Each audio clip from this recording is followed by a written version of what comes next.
Nakakaiyak at nakakaawa mismo ang sinapit ni Kris Aquino sa kanyang kalagayan ngayon. Makikita natin na ilang turok, ilang beses siyang nagpa-chemotherapy, ilang beses siyang ginamot pero hindi natatanggal at hindi pangkaraniwang ang sakit na meron siya. Kahit naman ipagamot niya ito sa ibang bansa, tila parang napapahaba lang naman ang buhay niya pero yung sakit niya ay hindi naman nawawala.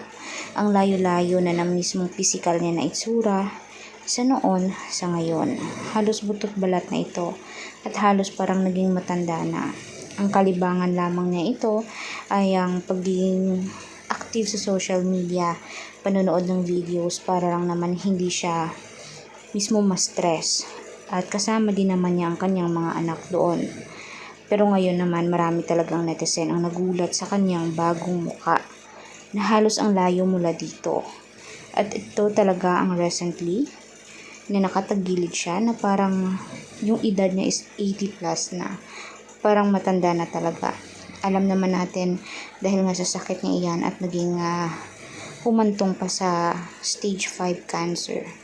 Kaya ngayon, hinahanap niya mismo ang lusog ng kanyang katawan. Sana umano ay ipag-pray siya ng lahat, maging ang mga fans at mga kapwa-artista niyang nagmamahal sa kanya. Miss na siya sobra ng Pilipinas at ng mismong showbiz kung saan siya ay ating naging host din pang matagalan. Ngayon din naman, patuloy pa rin siyang lumalaban. Kaya naman ipag-pray natin siya na gumaling na agad-agad. Kaya for more public videos guys, mag-subscribe, i-like at i-share natin videos on public. Maraming salamat po mga kanetesen.